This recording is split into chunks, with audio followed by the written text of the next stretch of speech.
You were the first American baseball coach showing on our channel, so congratulations. That's great. That's awesome.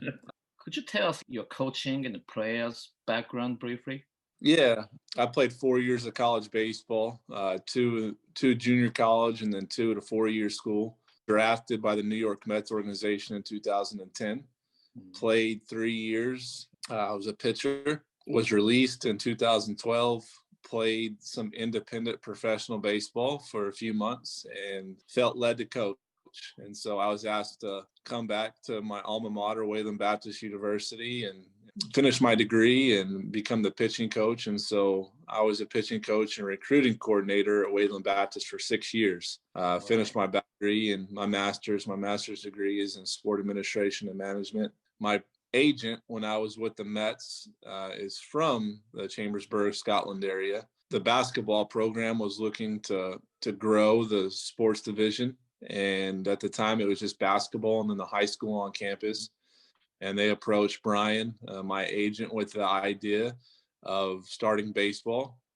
And so he came to me with it and thought got my thoughts on if it's something I'd be interested in doing. And I thought, I came out here and saw the campus, thought it was a really good thing and a great way to help a lot of kids from all over the world. And so we built the baseball program. And then our first year was the 2018-2019 year. And from there, we just continued to grow. That first year, it was just me and 28 baseball players from 7 countries and 7 different states. Mm-hmm.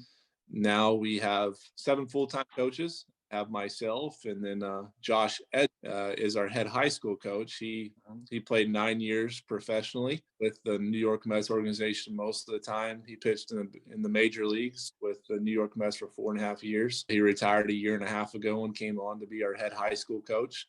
And so we've been very, very fortunate to have him and his knowledge and his expertise, and he's a good fit for that role, that job.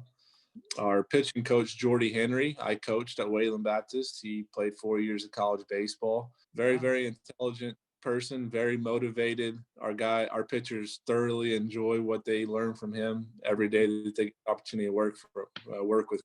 And then Brian Canada is our strength conditioning coach and hitting coach. He played at Wayland Baptist as well. I coached him for 4 years and obviously very good at building out their strength and conditioning program that's specific to them. And then Brian Nunez, he recruits a lot of our student athletes out of the Latin countries, Dominican, Puerto Rico, Panama. He's bilingual, very, very motivated, intelligent person as well. Coach Dave Drennan is our director of baseball operations. He was in the military for several years.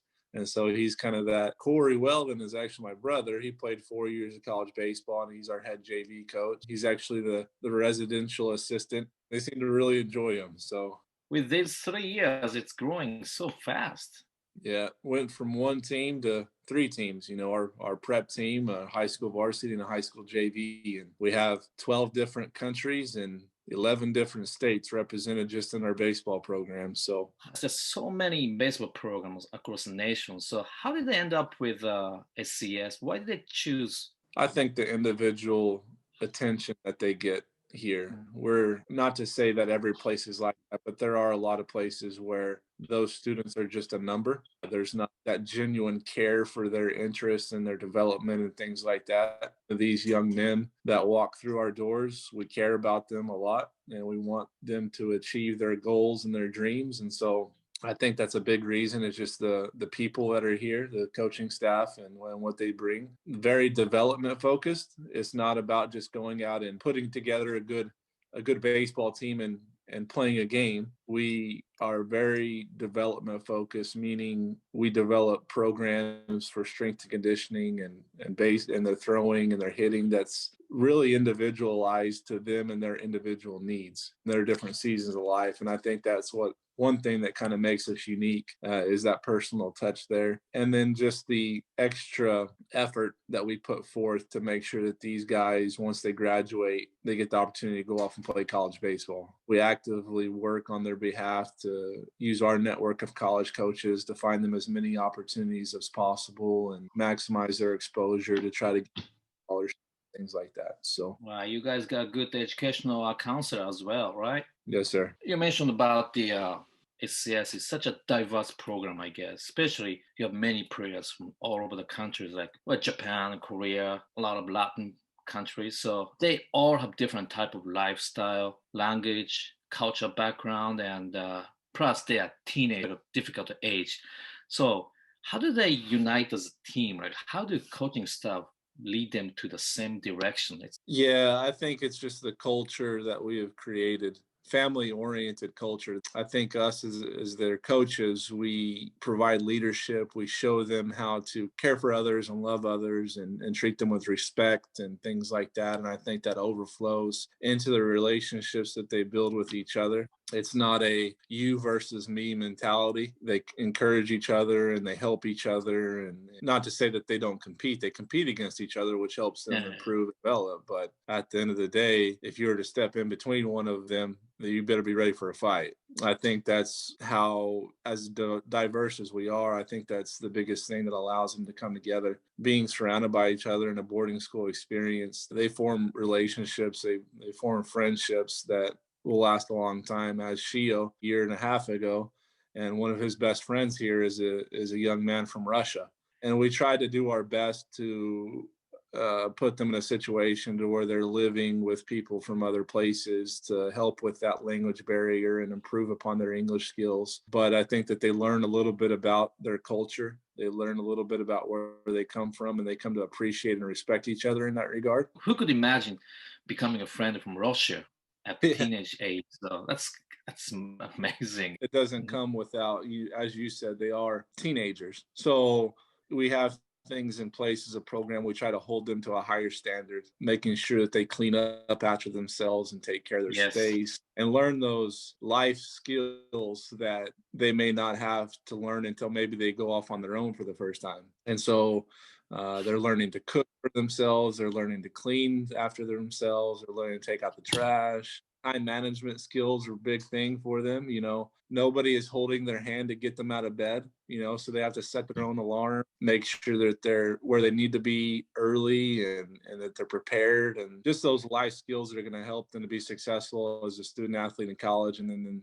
as their career as young men. You have a couple of Japanese players from us. So what do you think about Japanese players? What are the strengths for them? I believe that their strengths as a baseball player and the things that they're passionate about is just their level of discipline when it comes to training for those things. They respect the game. They respect their coaches. They're coachable. They like to learn. Just the discipline that they go about their craft, about their game is just different. It's just their dedication to trying to become the best baseball player that they can. And we do have athletes from other countries that are similar in ways, kind of creates a competitive atmosphere and a positive atmosphere. But it seems that the Japanese players are different. Not to say that they don't care about their academics. We definitely encourage that and help them to understand how important that is.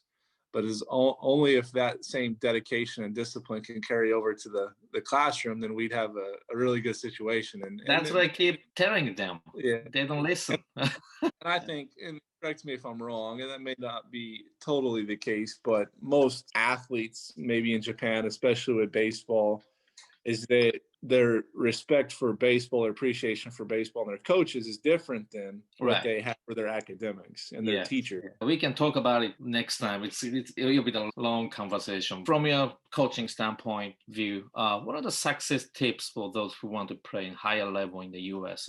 Just everyday attitude to get better. No matter how you feel, find a way to engage and work hard every single day. If you're not working to get better in some capacity, whether it's mentally or physically, or there's others out there that are trying to win that job that you're trying to seek after. It's a day in, day out dedication to becoming a better you every single day. There are times to where physically you need to take a break. There are times to where those type of things are necessary, but that doesn't mean that you can't be developing your mind. It doesn't mean that you can't learn things about baseball that are going to help you get to that next level. Just that hunger to continue to get better every day allowed me to get to the level that I did. Scout, watch you, everything, right? Not only the baseball skills, but also like how you carry yourself. The good scouts, whether college scouts or professional scouts, they'll show up early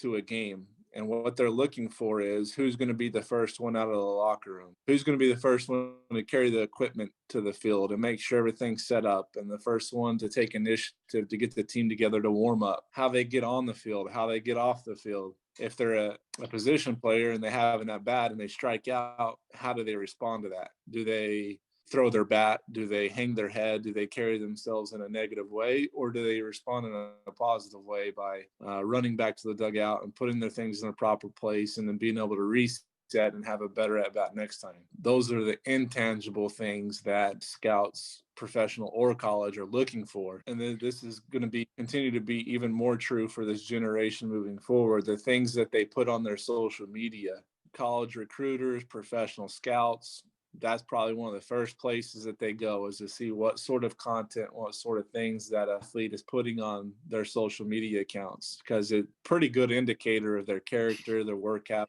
those sorts of things. What's your expectation from Japanese students? What kind of students are you looking for? This opportunity isn't for everybody. And what I mean by that, this is for those baseball players that want to play the game at a high level and understand that it isn't always going to be easy, that there's going to be days where it's very, very hard physically, mentally, emotionally, but are willing to stay dedicated to that goal, to that dream of playing college baseball and professional baseball. No matter how they feel or the failures they experience, they're going to continue to push forward and continue to bring a good attitude every day and continue to work hard with the tools and the knowledge that we're providing them with. Understanding that they're not always going to be successful. They're not always going to have good days, but they're willing to overcome that adversity to continue to work and become the best that they can be. What we're looking for is an athlete that is not only trying to reach his potential as a baseball player, but understands that I need to be successful. I need to pursue excellence in the classroom too, because it doesn't matter how good of a baseball player you are. If your academics don't match that, then you don't get that opportunity to go play college baseball. Right.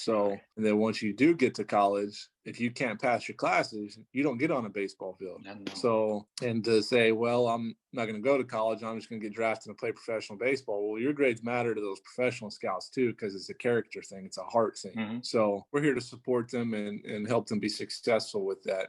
We very active in making sure that they are taking classes that are going to help them meet those NCAA eligibility requirements. I know it's not easy for them, but the 4 that we have now, they work very hard at it. Even though it doesn't come easy, they learned, their language skills have improved. Now they understand how important those things are. It's going to be your 4th year for you guys, and growing and getting bigger and stronger every year. So what's the ultimate goal? Just continue to serve these teenagers, these young men that we get the opportunity to work with, helping them achieve their goals and reach their potential as a student athlete is priority for us, and developing them into good young men who are going to be leaders in their career.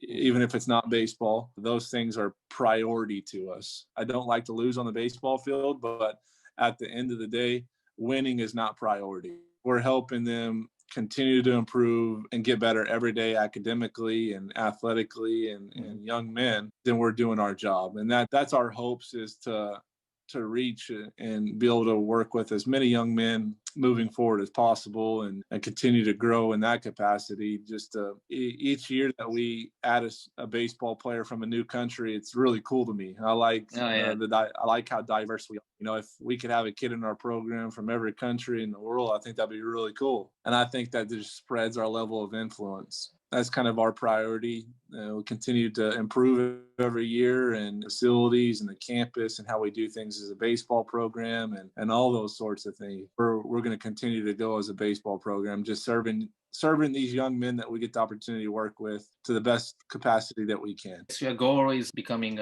fluent in Japanese? I need to. If you know of a good teacher and you let me know, maybe I need to schedule a couple of times a week to learn Japanese.